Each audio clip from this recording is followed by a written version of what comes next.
சென்னை உயர்நீதிமன்றம் மதுரை கிளை வந்து 1/6/2026 ஒரு லேண்ட்மார்க் ஜட்ஜ்மெண்ட் கொடுத்துருக்காங்க. அந்த ஆர்எல்டிஓபி அது எவிக்ஷன் கேசஸை பற்றி எந்த மாதிரி கேசஸ் ஆர்எல்டிஓபி கேசஸ் அந்த எவிக்ஷன் கேசஸை கோர்ட் அட்மிட் பண்ணலாம், என்ன மாதிரி கேஸை அட்மிட் பண்ணக்கூடாது, ரெஜிஸ்ட்ரேஷன் பண்ணி ரெண்டல் அக்ரிமெண்ட்டை ரெஜிஸ்ட்ரேஷன் பண்ணவங்க பண்ணவங்க மட்டும்தான் அப்ளை பண்ணலாமா, அப்படி அது வந்து ஒரு கேட் பாஸா அப்படின்ற ஒரு கேள்விக்கு ஒரு தீர்ப்பு முனையாக ஒரு ஜட்ஜ்மெண்ட் வந்திருக்கு.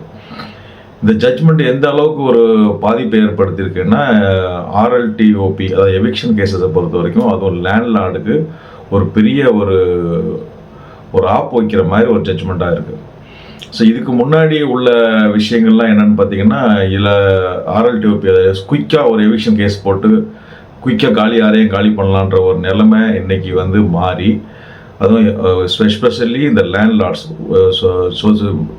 லேண்ட்லார்டாக சொத்து ஓனர்கள் வீட்டு உரிமையாளர்கள் வந்து இந்த நியூ டெனன்சி ஆக்ட் படி ஆர்எல்டிஓபி யார் போடலாம் யார் போடக்கூடாது, அதை அந்த அக்ரிமெண்ட்டை ரெஜிஸ்டர் பண்ணாதவங்க போட முடியுமா போடாதான்ற மாதிரி ஒரு இது கேள்வி எழுப்பி அதில் வந்து ரெஜிஸ்டர் அக்ரிமெண்ட் இருக்கிறவங்க மட்டும்தான் அந்த கேஸ் போட முடியும் அப்படின்ற மாதிரி ஒரு தீர்ப்பு கொடுத்துருக்காங்க. இது ஒரு பெரிய ஒரு மாற்றத்தை கொண்டு வந்திருக்கு. அதை பற்றி தான் இந்த ஜட்ஜ்மெண்ட்டில் இந்த வீடியோவில் பார்க்க போகிறோம். வணக்கம், நான் உங்கள் ரசியா கலி. இது என்ன தீர்ப்பு அப்படின்னு பார்த்தீங்கன்னா, அதாவது மதுரை ஹைகோர்ட் அவருடைய டிவிஷன் பெஞ்ச் வந்து ஜஸ்டிஸ் ஜி ஜெயச்சந்திரன் அப்புறம் ஜஸ்டிஸ் கே ராமகிருஷ்ணன் அவங்க 2 பேரும் கொடுத்த ஜட்ஜ்மெண்ட்.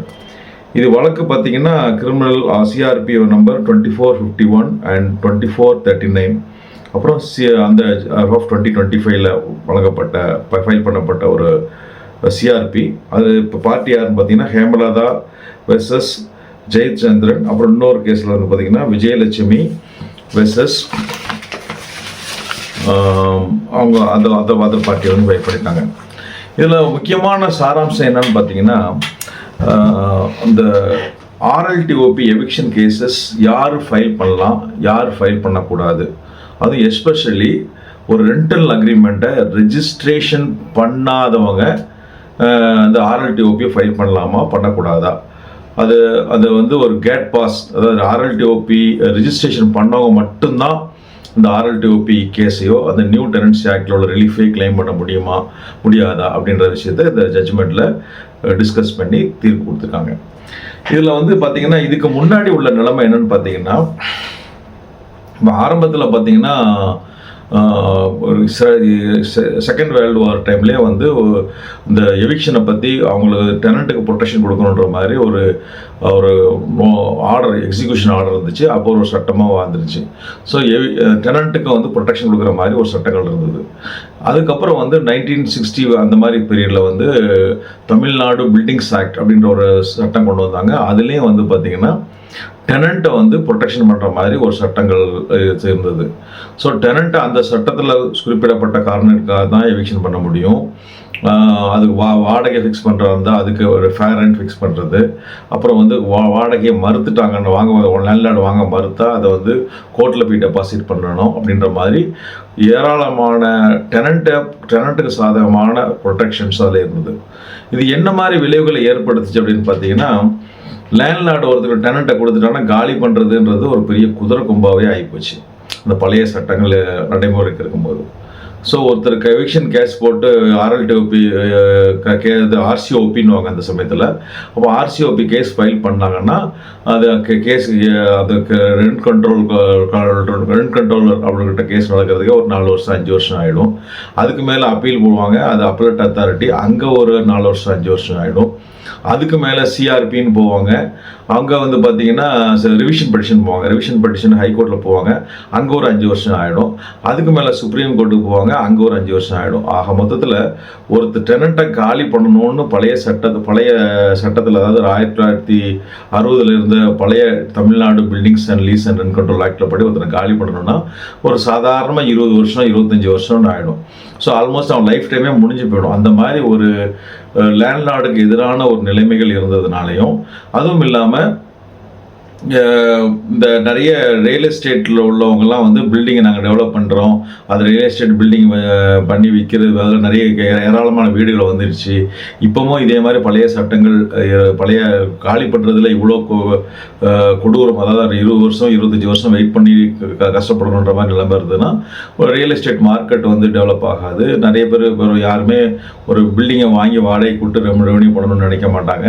அதனால் ஒரு மாடல் கோடு கொண்டுட்டு வரணும்னு சொல்லிட்டு சென்ட்ரல் கவர்மெண்ட்டே ஒரு இனிஷியேட்டிவ் எடுத்தாங்க. அதாவது வந்து இந்த ஒருத்தர் காலி பண்ணணும்னா அவர் வருஷம் 50 20 வருஷம் 30 வருஷம்லாம் இருக்கக்கூடாது. அது ஒரு குயிக் ரெமெடியாக வரணும்.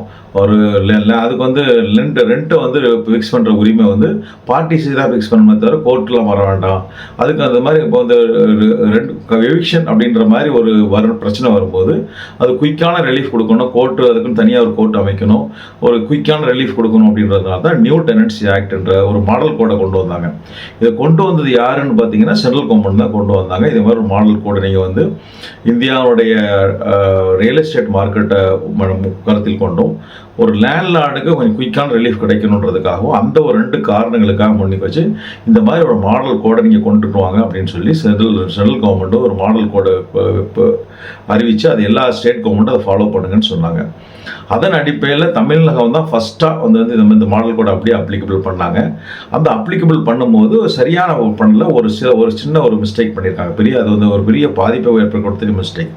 அதில் என்ன அப்படி சொல்லியிருக்காங்கன்னா, அந்த மாடல் நியூ டெனன்சி ஆக்டில் வந்து எல்லாரும் அதில் வந்து நியூ டெனன்சி ஆக்டை பொறுத்த வரைக்கும் அதில் லேண்ட்லார்டுக்கு சாதகமாக சொத்து ஒன்றுக்கு சாதகமான ஒரு விஷயங்களில் ஒன்றாதுன்னா கேஸ் ஃபைல் பண்ணால் ஒரு 3 மாதத்துலேயே 6 மாதத்துலேயே காலி பண்ணுறது உத்தரவு வாங்கலாம். ஒரு short summary proceedings, lengthy proceedings பண்ண வேண்டாம், ஒரு ஷார்ட்டாக முடிக்கலாம். ஸோ கீழ்கோர்ட்டு, ரெண்டல் அத்தாரிட்டி, அதுக்கு மேலே ஒரு அப்பலட் அத்தாரிட்டி, 2 பேர் தான் கோர்ட்டுன்ற மாதிரி இருக்குது. அதுக்கு மேலே நீங்கள் போனீங்கன்னா கான்ஸ்டிடியூஷன் ரெமடி, சிஆர்பி தான் போட முடியுன்ற மாதிரி நிலைமையை ஏற்படுத்தி ஒரு குயிக் ரிலீஃப் கொடுக்கறதுக்கு தான் இந்த புதுசாக உருவாக்கப்பட்ட ரெண்ட் கோர்ட்டு, ரெண்டல் அத்தாரிட்டி, அப்புறம் ட்ரிபுனல் எல்லாம் ஃபார்ம் பண்ணாங்க. இதில் வேரியஸ் கிரவுண்ட்ஸ் சொல்லியிருக்காங்க, என்னென்ன காரணங்களுக்காக ஒருத்தரை காலி பண்ணுறதுக்கு பெட்டிஷன் ஃபைல் பண்ணலான்னு. அதில் ஒரு முக்கியமான ஒரு விதிமுறை என்ன சொல்லியிருக்காங்கன்னா, நீங்கள் இந்த புது ஆக்ட் நீங்கள் இன்வோக் பண்ணணும் அப்படின்னா ரெண்டல் அக்ரிமெண்ட்டை ரிஜிஸ்டர் பண்ணியிருக்கணும். ரெண்டல் அத்தாரிட்டின்னு ஒருத்தர் ஸ்பெஷலைஸ் டெபியூட் பண்ணியிருக்காங்க. அவங்க கிட்ட போயிட்டு இந்த ரெண்டல் அக்ரிமெண்ட்டை நீங்கள் ரிஜிஸ்டர் பண்ணவங்க மட்டும்தான் இந்த ரெண்ட் கோர்ட்டையோ ரெண்டல் அப்பீல் ட்ரிபியூனலையோ நீங்கள் அப்ரோச் பண்ணி எவிக்ஷன் ஆர்டரோ எந்த விதமான ரிலீஃபும் கிளைம் பண்ண முடியும்னு அந்த சட்டத்தை சொல்லியிருக்காங்க. ஸோ இந்த சட்டத்தில் வந்து இப்போ ஆரம்பத்திலிருந்தே 2017 ஒரு குழப்பமாக இருந்துச்சு. என்ன குழப்பம்னா, இப்போ வந்து ரெண்டல் அக்ரிமெண்ட்டை ரெஜிஸ்டர் பண்ணவங்க சரி அதை அப்ளை பண்ணலாம், ரெண்டல் அக்ரிமெண்ட்டை ரெஜிஸ்டர் பண்ணாதவங்க நிலைமை என்ன அப்படின்னும் போது வந்து ஒரு கான்ஃப்ளிக்டான ஜட்ஜ்மெண்ட்ஸ், ஒரு சில ஜட்ஜ்மெண்ட்ஸ் வந்து பார்த்தீங்கன்னா அதில் வந்து ஹைகோர்ட் சிங்கிள் ஜட்ஜஸ் என்ன சொல்லியிருந்தாங்கன்னா, நீங்கள் வந்து ரெண்டல் அக்ரிமெண்ட் ரெஜிஸ்டர் பண்ணலாங்களா, ஒரு ரெண்டல் அக்ரிமெண்ட் ஓரல் ரிட்டர்ன் இல்லை, அவங்க ரெஜிஸ்டர் பண்ணலன்னா அந்த ஒரு காரணத்துக்காக, அதாவது செக்ஷன் 21 சப்கிளாஸ் 2(1) அது ரெண்டல் அக்ரிமெண்ட்டை ரெஜிஸ்டர் பண்ணல அப்படின்ற காரணத்துக்காக ஒரு கேஸ் ஃபைல் பண்ணி எவிக்ஷன் ஆர்டர் வாங்கலாம் அப்படின்ற மாதிரி ஒரு நிலைப்பாடை ஒரு சிங்கிள் ஜட்ஜஸ் 2-3 ஜட்ஜ்மெண்ட்டில் சொல்லியிருந்தாங்க. ஆனால் இன்னொரு ஜட்ஜ்மெண்ட்டில் என்ன சொல்லிட்டாங்கன்னா, அப்படிலாம் பண்ண முடியாது, ரெண்டல் அக்ரிமெண்ட்டு இல்லைன்னா நீங்கள் வந்து இந்த கோர்ட்டை அப்ரோச் பண்ண முடியாது அப்படின்னு இன்னொரு ஜட்ஜ்மெண்ட்டில் கான்ஃப்ளிக்டான ஜட்ஜ்மெண்ட் கொடுத்துட்டாங்க.